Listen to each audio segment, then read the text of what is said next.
Number one, we must never look to technology as our salvation. And number two, what appears to be progress isn't necessarily progress, for all the obvious reasons. You can take one good thing that's been in the media a lot recently. We have never had a time in history like we've had over the last few years where we've had so many increases in the postal rate, especially first-class postage. And yet the service is getting worse and worse. And most of it's done by automation in the big places, and they're charging more and more and more. It's just hard to believe that it costs a quarter to mail a letter.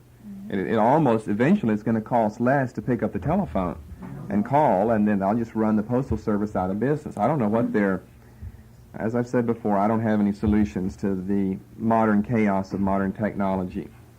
But it's just, it wasn't that many. It was just a very short time ago. Letters were 13 cents and a dime to mail. That was a very short time ago. And they just go up in these huge hikes now. 3 cents, they went up from like 4, 5, 6, 7, 8, 1 at a time. And now it's 3 and 5 cents at a time they go up. Price goes up and performance goes down. Service goes down. So what appears to be progress isn't necessarily progress. And then I said, number three, the more advanced something becomes, the more there is to break down. Amen. That was just from the practical point of view, that all the mechanical objects, they can make things quicker, sometimes easier, but then sometimes in the long run harder, and not quicker, because you spend half your time repairing all your tools and instruments that are breaking down, but that are things that make things go faster. So yeah, eventually, depending on what it is, you've got to either make sure the machine doesn't break anymore, or come to the point you're asking yourself, am I spending more time repairing this than I would just doing it the old-fashioned way by hand or whatever? People have to ask themselves that question. And then, so we'll come this morning to number 4. We just did 3 of those last week. We'll come to number 4. These are just some concluding thoughts and points I wanted to give you on technology. And they aren't necessarily related. They're all related to technology, but not necessarily to one another. And some of them we spend more time on than others. Number 4, we should completely avoid certain types of technology. You'll have to be the judge of that. But I'll just mention one area here. I would say especially those that tamper with animal and human life reproduction.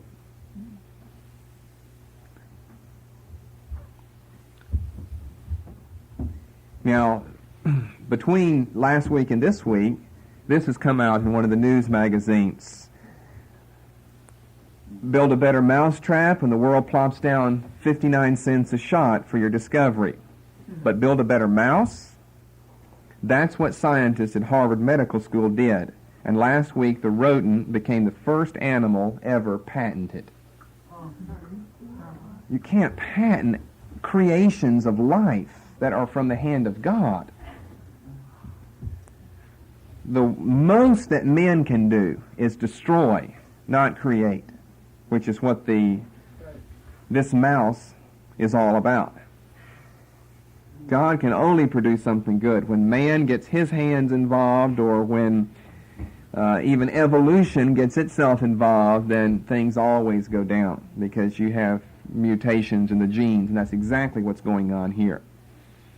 And this isn't something exactly new to us. I said before that animal and human life reproduction needs to be avoided at all costs. That God does not give us the right. And what some pseudo-Christians do is go back to Genesis and say, see, God said, have dominion over everything. The fish, the animals, the birds have dominion. But we've got to stay with not only that, but the rest of Scriptures. God does not give man the right to tamper with human and animal life reproduction. That is a holy and a sacred area there. When you start patenting animals and the crossbreeding of animals for bigger cows or for cows without horns because the horns tear one another's hides and the value of the leather goes down, and that's why you have hornless cows today. And God gave horns to cows as a means of protection. He doesn't want cows, if they're supposed to have horns, to be running around without horns.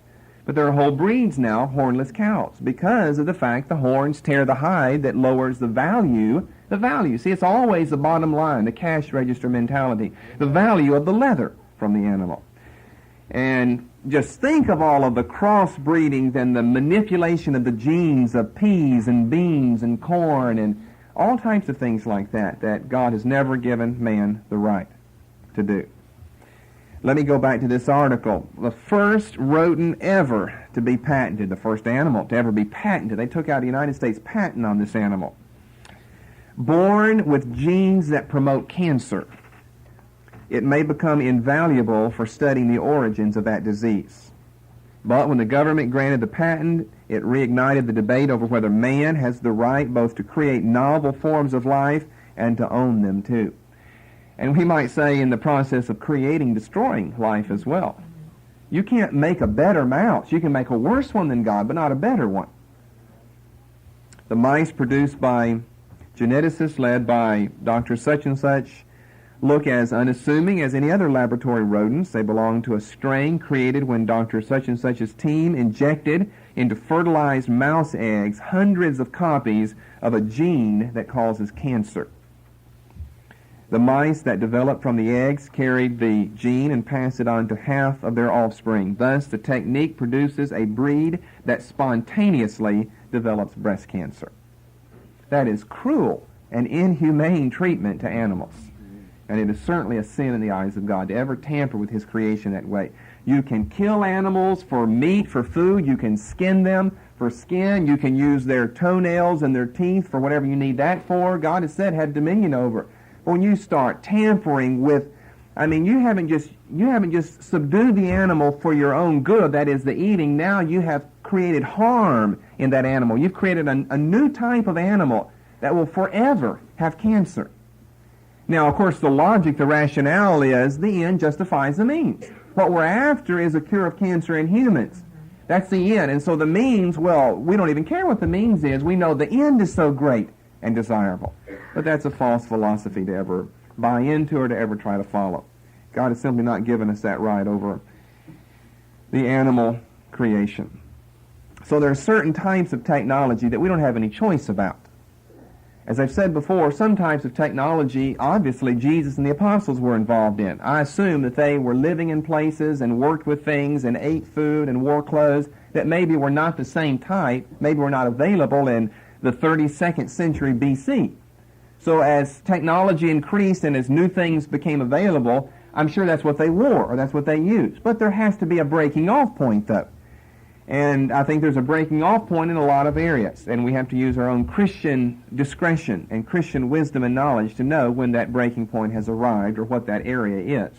And one area that I've always been adverse to since we were way back in the building and I taught some on creation was tampering with animals, declawing animals. I think that's wrong. God didn't give us that so we could turn them into a little powdered thing just so they won't harm our furniture. They won't do this.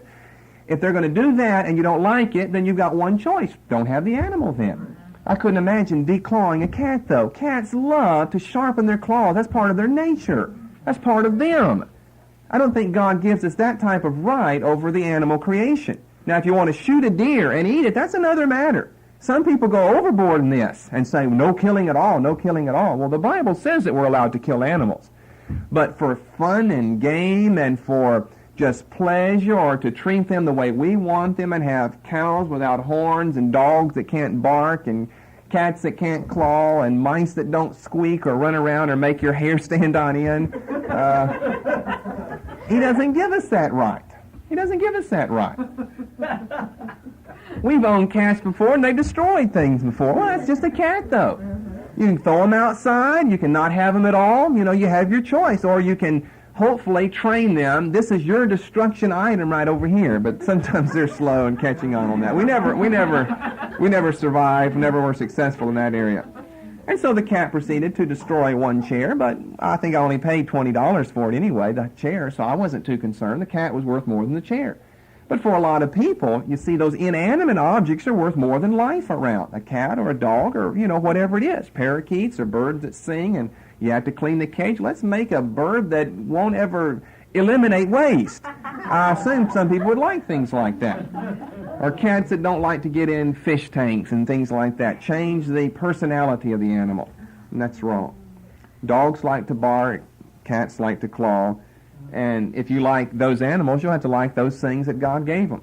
Snakes like to hiss and dart the little tongue out. If you like that, put one in a place in your home then. Keep him locked up somewhere, but put him there and watch him slither and hiss and the tongue dart out, or whatever it is. Birds like to cheep. You can't take out their vocal apparatus so you got a dumb parrot or something. Teach him to say something positive, to greet you in the name of the Lord when you come in. Number 5. And this goes a little further, and this is going to take a little more explanation. And that is, avoid technology when you can.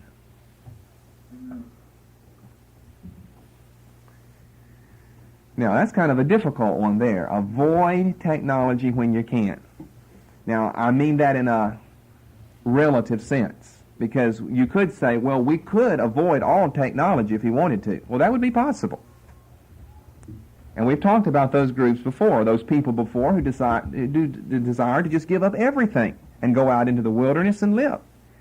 And I'm personally not opposed to the few people, they're not very many, because if you leave the trappings of technology, you leave the trappings of creaturely comfort as well. So there are very few people that are going to choose that, to give up all of the trappings of secularization and modern technology. Because when you do, you're asking for a very, very hard life. You're giving up all the trappings of creaturely comfort. But I personally am not opposed at all to those people who want to leave the modern world and go to the backwoods. I see a lot of positive things involved in that. But I'm not talking about that here under this 5th point. I'm just speaking in a relative sense. Avoid technology whenever you can.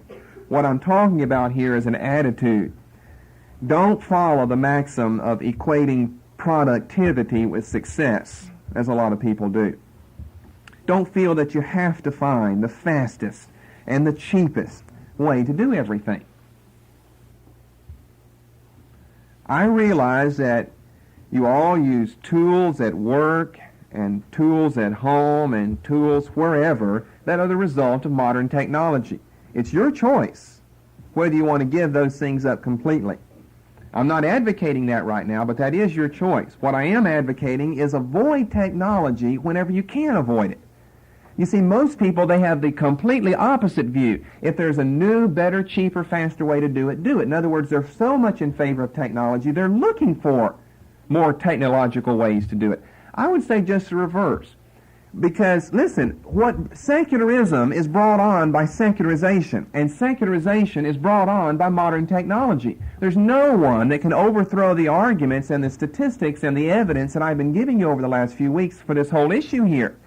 And if you want the blessings of modern technology, you're going to have the curses of secularization along with it. You can't say yes to one and no to the other.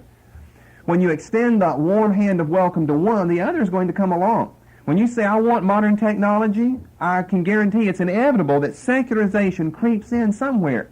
You have a lessening of the ultimate, of reality, of the divine, of the supernatural, because you live in such a mechanical world with explanations for everything on every occasion. So I think that it's only the Christian thing to do to avoid technology if you don't have to have it there, to avoid it where you don't have to have it. I know, and it's all because of the bottom line cash register mentality that controls this country. That unless you're one of those rare people who can find some type of job in some other area, you're involved in that same type of attitude and spirit. So a lot of you have worked in carpentry before. And what is it? It's power saws, it's power drills, it's power hammers. Everything is power. Why? Because you can do it faster. Are you going to sit there with your arm and hammering? Can you imagine how sore it's going to be at the end of the day? And sawing and twisting a screwdriver, that kind of hurts the forearm here after about 10 hours of twisting, doesn't it? But when you can go zit, zit, zit, zit, and everything is in, well, that's fast. That's easy. That's a cheap way to do it. In more ways than one sometimes. It's a cheap way to do it. And it's because the whole economy is governed by this cash register bottom line mentality. Now, not everybody is. You can find a few exceptions. I have heard of some people who refuse to use power tools. They just refuse to use it. Now, they don't get hired by any big firms either. I mean, they're not going to hire a day laborer that's going to do it all by hand, obviously. These people own their own business. They do what they want to do. They make what they want to make, and they sell it and make money as a result. There are all different types of ways, small ways, that people can find a way to make a living apart from modern technology. I'm not saying that you have to do that. I'm just saying avoid technology whenever you can. I'm talking about an attitude, a mentality. Don't equate productivity with success. We're successful because look at what we've done. What's the quality of what you have done? Why is the reason that you did it? What's the spirit behind it? Do you enjoy what you're doing? You know, if you can't answer those questions that I just gave you biblically, then you're not a success in what you're doing. I don't care how fast you do it, or how much you sell, or how cheap it is. You're not a success. You know, one of the greatest things I would have to say about anybody who's going to ever go out and get a job anywhere is do something you enjoy doing. A lot of people don't. They can't afford to do what they would enjoy doing. They have to go to where the money is. I think that that is such a self-defeating thing to do. I've got to make money, and I hate it, I hate it, I hate it with a passion. That just produces a negative attitude in a person. You'll end up being one of those people who hate getting out of bed in the morning, because what faces you, your job. And what type of job is it? One that displeases you very much. One that you do not like at all. I would say that's counterproductive. That's self-defeating. It's mentally inconsistent. You've got the ability to do whatever you want to do. You can change. If you don't like it, quit. Amen. Find something else to do. A lot of people don't seem to have that ability, that inner ability. The money is there and it calls them. They hate doing it. Some people you find will rationalize, well, I'm going to do this for 20 years until I make a lot of money, and then I'll stop. In other words, what they're saying is, I'm going to be miserable for 20 years so that I can retire in peace. I believe there's a better way for a Christian. I believe there's a better way. You don't have to be miserable for 20 years so you can retire with some money. I believe that God can either give you a job or give you the personality and disposition with the job that you have to enjoy the next 20 years and to enjoy the 20 years after that. Amen. That is a blessing that we need to look forward to as Christians, that we don't have to be stuck like the world, equating productivity with success, always looking for the cheapest way and the fastest way to do it. I'm just trying to give you some thoughts to think about here, all right? These are things you have to work out on your own. Some people may choose just to find something that just separates them as completely as possible from technology and the rat race and all of the headaches. More power to you. If you find something that you can do and enjoy doing in that area, then I'm sure you'll be the envy of the church then. That no technology for me, no secularization, no headaches, I'm sure you'll be the envy of the church. If you don't find that, keep your attitude right.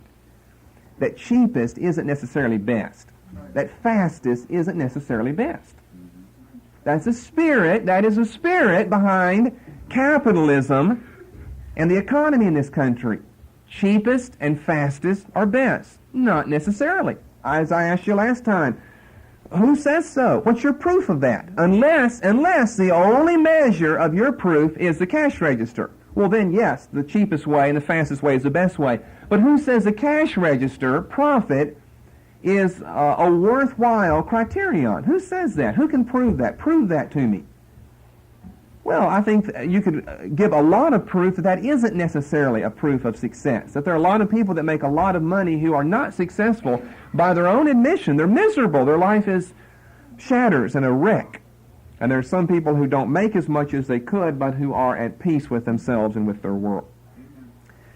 If I was involved in something, you see, I would have to be asking myself, am I ruining the environment? And am I ruining people's lives? What am I doing here?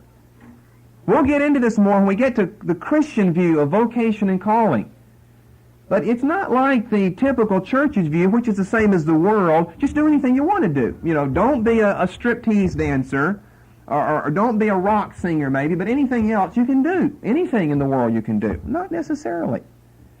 You're taking advantage of other people. The Bible forbids that. The Bible says, do unto others as you would have them do unto you. That's a principle in Scripture, Matthew 7:12. Jesus said that's the law of the prophets. Do unto others as you would have them do unto you. I would have to think about that. Whose lives am I ruining? Whose lives am I touching and affecting by what I'm doing? Whatever we do, we're touching other people. We're affecting other people. Is it a worthwhile effect we're having on them? Is it just a neutral one? Is it a harmful one?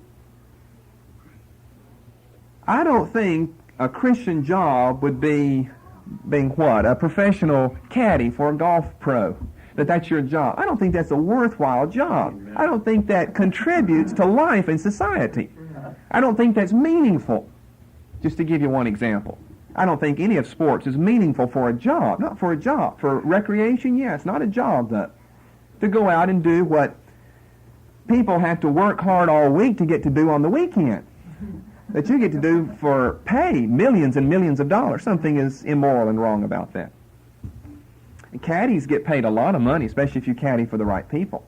I mean, on a regular, a full-time yearly basis. If you caddy for these pros that make a lot of money, you make a lot of money, $40,000 and $50,000 and $60,000 a year. Doing what? Walking around, whistling, looking at the robins in the springtime, picking up little golf balls, determining with that complex brain of yours. Now, I wonder what iron we should use for getting the ball up onto the green there. Well, that's really difficult there. That takes a lot of training and schooling. Now, which one here?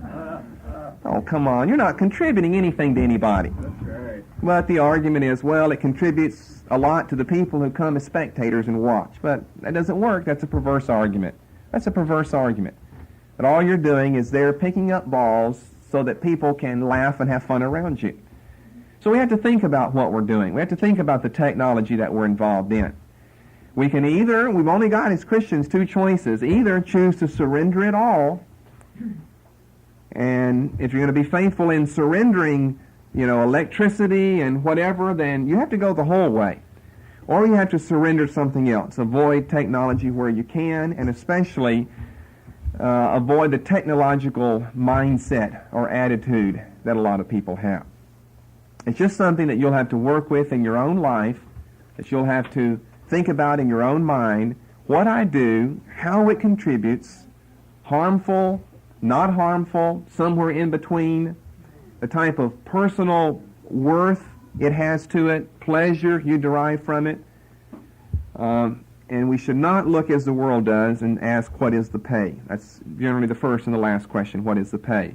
To be sure, the pay is important. You have to have money to survive. The pay is important, but there are other things that are equally important, maybe more important. There's always money to be made somewhere. You can always make money. You can't always be happy, though, with what you do. So there may be questions that are actually more important than the money question. Not that money isn't there, but other questions more important than that. I mean, obviously there are. The first question would be, can I glorify God in what I'm doing? Well, in some jobs, no, you couldn't glorify God. I don't think you're glorifying God as a geneticist by destroying God's creation, creating a new strain of mice that automatically develop cancer in themselves and then die as a result of that. You're not glorifying God. You are manipulating with your own technological advance. You're manipulating God's creation. Those are things that we have to consider. I'll give you, for instance, when I was clearing our land up there, I started off, I had a couple of chainsaws. Now, that's a lot of land to clear if you don't use a chainsaw. But I started off with a handsaw, and I did it on purpose. I enjoyed it. I wanted to do it. And I cut down, I don't know how many trees, limbed them, bucked them, moved them, and everything, all by hand. It would be a lot easier to bring a four-wheel drive pickup in there and load all that wood and move it. I've done it all by wheelbarrow. It takes a lot longer. But who says you have to do it faster? Who says that you have to do it that way? I don't have a deadline to meet. Amen. So there are times, there are places when you're doing something when you can tell yourself, I think I'm going to rough it this time. Just rough it. To make sure that you keep yourself free from that old, wicked mentality of modern technology. We've got to hurry, we've got to hurry, we've got to hurry. The whole world is like that, friends. That's right. We've got to hurry. We've got to get it done. Sometimes that may be true. If that's true too often, then find some areas in your life where you can say, I'm just going to take it easy and rough it here. And I cut down, I don't know how many, I mean, for the first, I don't know how long, I can't remember specifics, but for a long period of time, I never got the saws out. I just took an old-fashioned bow saw. That means you have to kneel right down and back and forth. And as the trees get larger, and you're thinking more of chainsaws then. But there's something different. You almost feel like a manipulator. You put some oil and gas in there, you go attacking those trees there, they don't even stand a chance against you. You just rip those things to pieces. A mighty tree. I mean, all of those analogies in the Old Testament about the strength of trees and the cedars of Lebanon, those could never be used today. They were strong. You couldn't get a tree down except by assault. You couldn't get it down. Could you imagine a cedar of Lebanon with a hammer, a hatchet, trying to get the thing down? You'd have to have a big two-man saw to get it down. They did. They cut them down with saws, but it was a symbol of strength, though. A tree was immovable, planted by the rivers of water. It was immovable. Today, that's no longer true. Rip with a chainsaw and with a bulldozer and tear that thing out of the ground. They hardly stand a chance. And I'm not meaning that trees are like persons there, that we ought to give them a chance or something. But it's something in the attitude. People don't even appreciate trees anymore.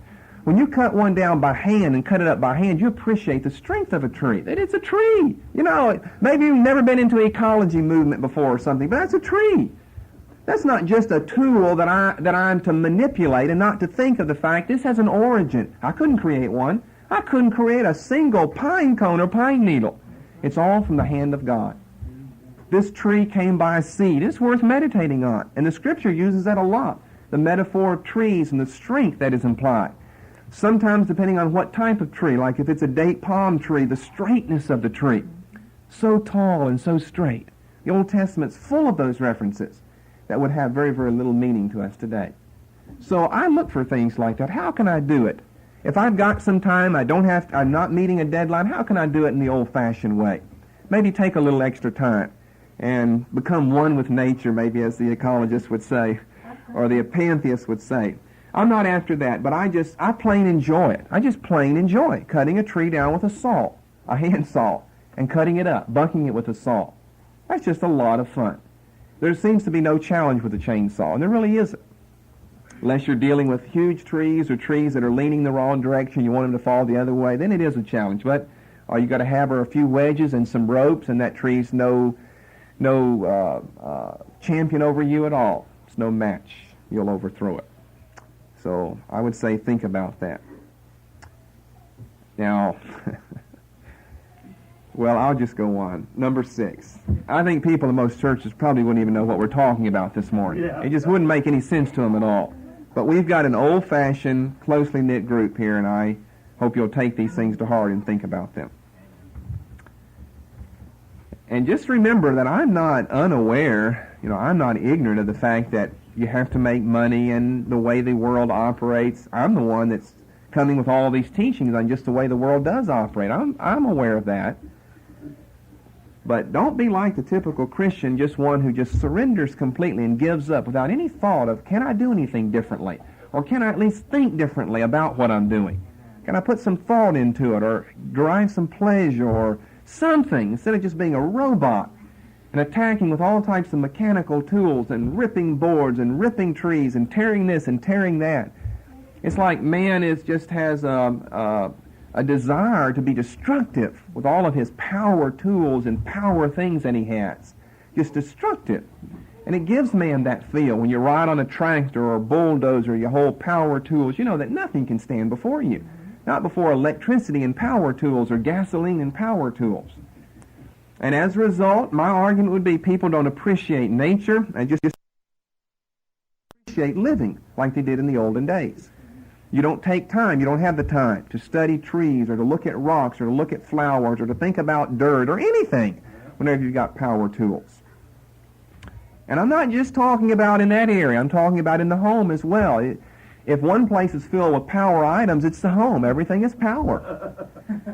Well, again, I'm not saying you've got to dig a hole in the ground where it's cool out there and store all your goods there and turn off the refrigerator and turn off the freezer. If you want to do that, that'll be okay. I won't criticize you, that's for sure. You'll never find me critical of you if you want to totally do away with something and do it the old-fashioned way. That's fine.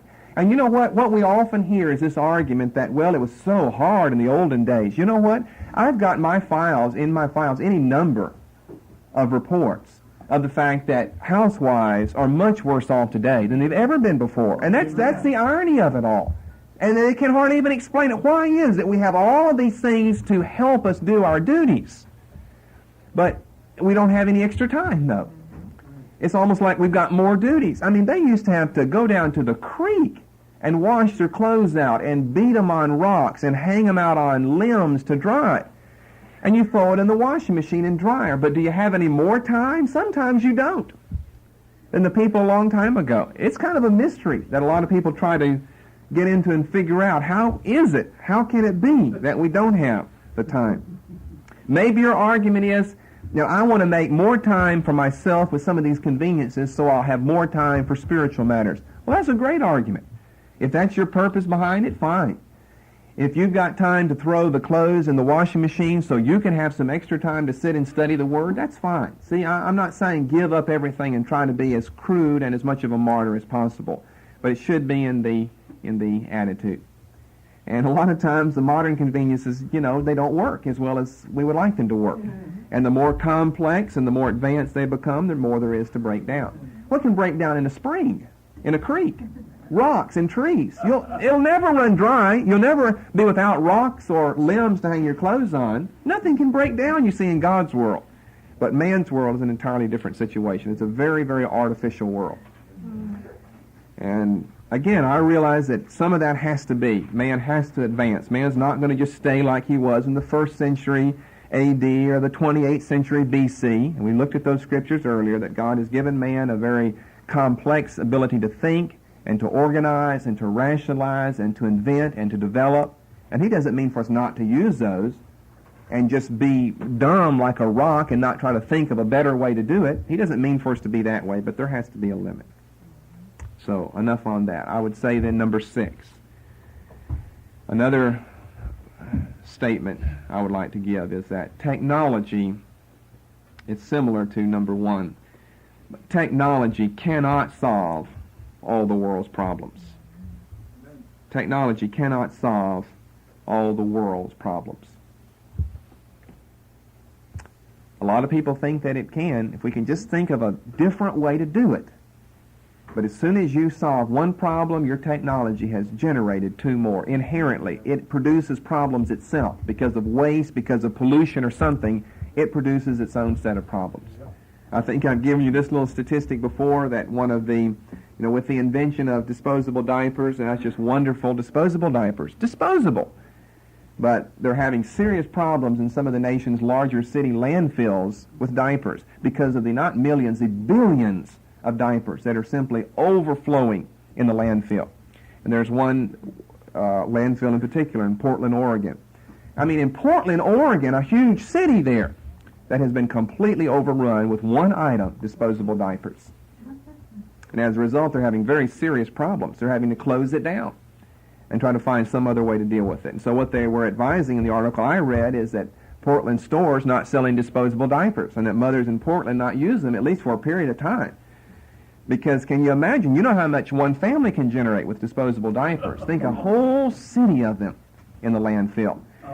And you could probably count on your fingers and toes the people in a modern Portland that would go the old-fashioned way with cloth diapers. You could count on 1 or 2 hands or maybe your feet how many people are going to use cloth diapers. Not in a modern place like that. So, the choice is yours. I'm not saying I'm against disposable diapers. You have to just do whatever you decide to do. You can do that and save more time for spiritual things, the better. But technology cannot solve all the world's problems, and maybe even more importantly, it cannot solve any of the basic important ones. It can get, produce from one place to another place and it's still halfway preserved and intact or whatever, but technology cannot serve any at all of the basic important problems. Why is that? It's because those are spiritual. Modern technology generally makes them worse, not better.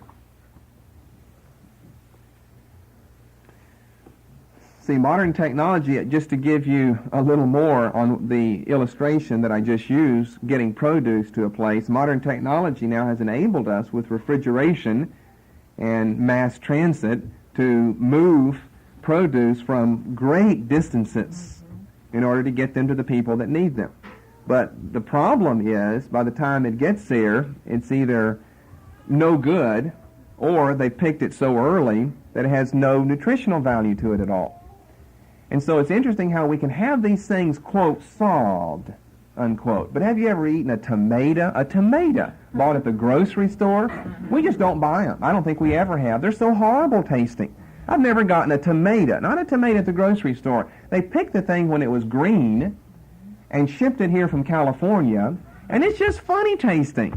God meant for it to stay on the vine until it was ready. But they have ways of picking it and keeping it, at a certain temperature, and they get it here, and bananas are the same way. And I learned this firsthand when I went to Israel, and I tasted what real fruit was like. I've never lived in California or Florida. If you live there, you can taste real fruit as well. You can taste it vine ripened, and it's totally different. The bananas, as you realize, come from where? South America. Can you imagine? What you get here in town comes from South America.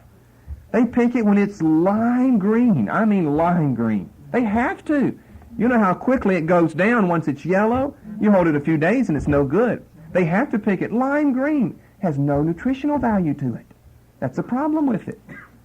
People eat their bananas and their oranges and their apples, and they're just like eating cardboard. They don't have what they would have if we lived in the place where those things were grown. And they thought they had solved it all. We can get them to Alaska or the Arctic Circle, but you don't really get them there as they should be. Whenever we went overseas to the Middle East, they warned us. They warned us very strongly, do not eat the fruit. Everywhere we went, we were warned as Americans, do not eat the fruit. Your stomach will not be able to handle it. And you kind of feel like an alien from Mars or something, that you're warned because I'm an American, I can't eat fruit here. But they're exactly right. I just prayed over mine and ate mine, and I enjoyed it. But other people got very, very sick eating the plums and the bananas and the, delicious things that are grown. Vine ripened there. It's just powerful, though. You should taste some of those pomegranates compared to what you buy in the grocery store if you've ever had a little pomegranate. It's entirely different. Sometimes you don't even recognize that it's the same type of fruit. I know I've never had fruit like I've had over the Middle East because even the watermelons came right there. Now, if you live way up north, you get a watermelon that's picked way back early from way down in California. And it cannot be the same. It cannot be. There's just no way man can make it the same as the watermelon that stays on the vine until the God-appointed time. There is a time when the watermelon is to be picked, and the same is true with everything else. And you have to either live in one of those places or travel to another place. Because some of you are giving me funny looks. You don't maybe believe what I'm telling you. Bananas don't taste the same. And whenever you taste the real thing, you say, man, this doesn't taste right. Because you're used to that stale thing that has almost no kick to it at all. Just dull flavor.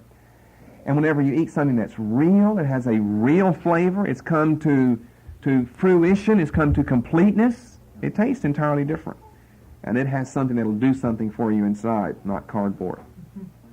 Back to number 6, though. Technology cannot solve the world's problems, and more importantly, it cannot solve any of the basic important ones. Let me give you one example here that gets into the Christian area, and that is the invention and use of Christian television, radio, and satellite programming. That's a whole deception in itself.